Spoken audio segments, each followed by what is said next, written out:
Continuando a história de vidas passadas a respeito da alma submissa, no vídeo de hoje você vai acompanhar aquilo que eu compreendo como terceira vida. E sempre falo dessa maneira porque eu não sei até que ponto eu estou certa nas minhas interpretações das histórias que a espiritualidade acaba me cedendo. A alma submissa tem um porquê de ter batizado este nome dessa maneira. Fique atento em todos os vídeos. Inclusive, se você está vendo esse vídeo pela primeira vez, por favor, assista aos vídeos anteriores para você entender do que é que estamos falando. Aqui a pauta, neste momento, é sobre reencarnação, vidas passadas. Quantas histórias será que você traz no histórico, na bagagem do seu espírito? Bem-vindas, bem-vindos todos a mais um vídeo do meu canal. Eu me chamo Fernanda Rusvelli e você é mais do que convidado, você está convocado, na verdade, a me acompanhar até o final deste vídeo. Chega chegando, dando seu joinha, dando seu comentário, compartilhando o vídeo e, claro, se você gostar deste material, então inscreva-se no canal. Me siga também nas redes sociais. Vamos lá? Para terapia quântica ou terapia de vidas passadas com regressão de memória, envie um e-mail para fernandarusver.terapeuta@gmail.com.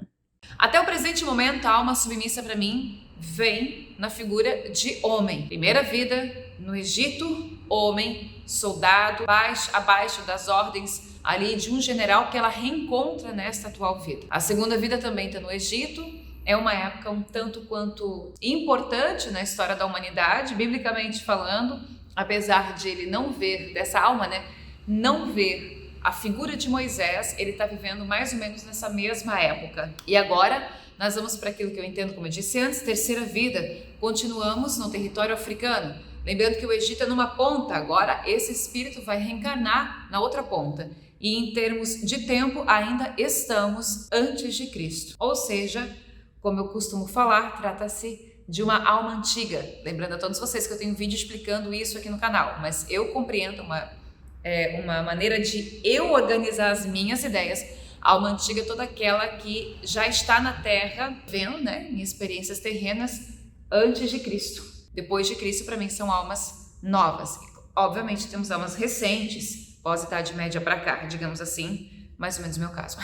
Então, sigamos, a gente está na África, é um menino pobre também, ele não é pobre, é muito miserável, no sentido de não ter absolutamente nada, mas ele é bem pobre, tem crianças mais pobres que ele, tem crianças melhores, não por questão de dinheiro exatamente, porque não é uma questão de cédula, é uma questão de patrimônio, de recursos e tudo mais. A África, infelizmente, é um continente que traz na sua bagagem muita exploração da mão humana, muita selvageria, me parece, justamente por conta dessa exploração.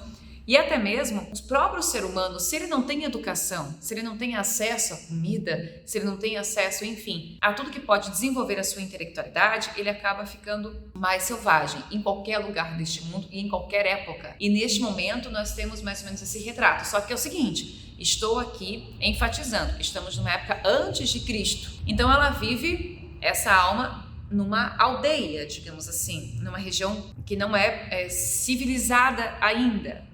Tá? E nós estamos bem lá para trás ainda, tá? Para 1000 anos antes de Cristo ainda. Como qualquer criança pobre, vulnerável, obviamente que passa vontade, às vezes comporta-se de maneira muito violenta. Ele não tem natureza violenta. É curioso isso. Ele aprendeu a ser violento. Porque natureza violenta é todo aquele que já numa primeira vida, e sobretudo sem ter influência de nada, ele se torna violento por ele mesmo. É quando a natureza daquela alma é mais propícia à violência. E óbvio que dependendo da cultura, da sociedade, do seu tempo, a violência pode ser instigada, alimentada de tal maneira que ele vai respirar e se alimentar daquilo cada vez mais.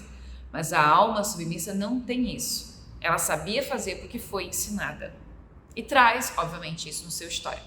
O que me chama a atenção também nesse processo na África, nesse outro ponto da África, é que ela conhece por conta dessa região, dessa aldeia em que ela está inserida, outros deuses, outros ancestrais, outro tipo de veneração, de adoração a possíveis entidades, a possíveis, enfim, deuses mesmo, tá? E aí vale lembrar, lá no Egito, ela também aprendeu esse tipo de coisa, mas não tinha fé naquilo.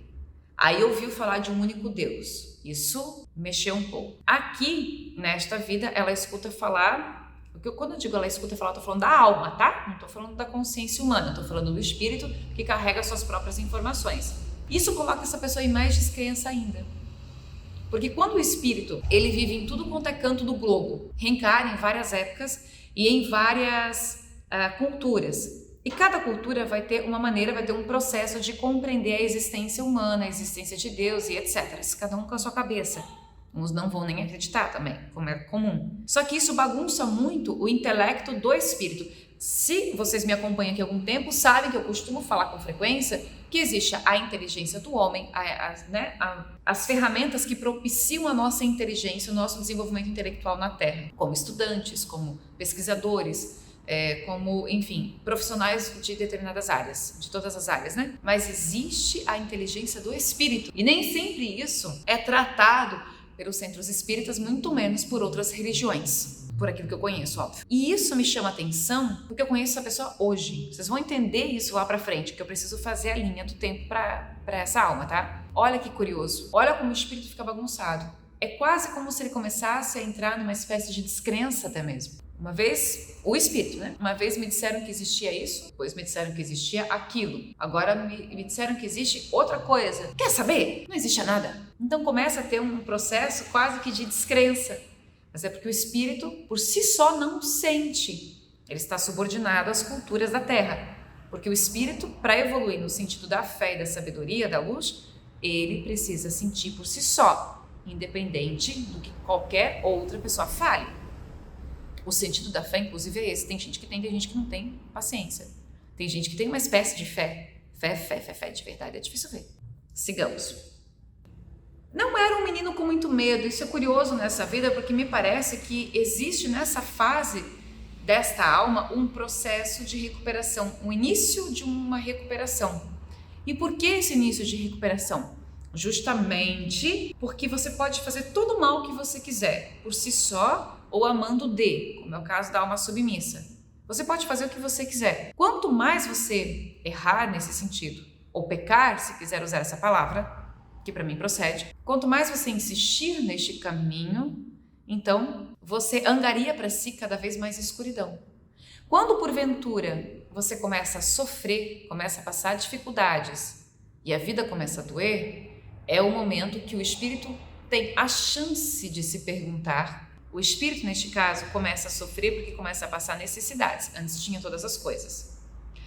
Tem vontades, é uma criança pobre. Tem uma cena que eu vejo, por exemplo, ele tá com alguma fruta, me parece laranja, mas eu posso estar completamente errada, porque é alaranjado, e ele tá chupando um negócio assim, com as mãos todas sujas, todo ele sujo, aquela unha encraquenta, pele bem negra, bem escura, baixinho, aquela barriguinha assim, sabe, de pessoa que não tá muito bem tratada mesmo, de verme que se diz, né?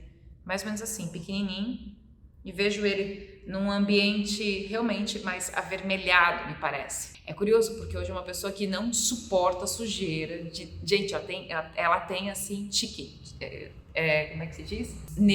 Tem neura com limpeza, tipo um absurdo. E eu vejo essa cena. Então, quando ele começa a sofrer, o espírito meio que amansa um pouco, né? Porque inibe aquela violência que ele viveu antes e começa a ter uma outra chance de ver a vida. É como se ele mesmo quisesse aquilo para si e ele pensasse assim, como será que eu vou me sair numa situação como essa? Perto dos seus 9 anos de idade, essa alma, né, essa criança começa a sentir um pouco de tristeza. Hoje, se fosse o caso, seria diagnosticado com toda certeza com depressão. Naquele tempo, obviamente, não. Mas justamente essa tristeza pode ser o desconforto. Muitas vezes a depressão, ela começa no espírito, tem esse tipo de raiz, uma espécie de desconforto. Não estou me sentindo bem, não estou no lugar que eu deveria estar, ou não sei o que eu quero da vida, não sei o que estou fazendo aqui, me sinto completamente perdido, e se deixa envolver pelas coisas da sociedade, da nossa cultura, que muitas vezes não alimentam positivamente a nossa alma, e isso faz com que a gente se sinta cada vez mais perdido. Então o início de tristeza desse espírito começa nessa situação.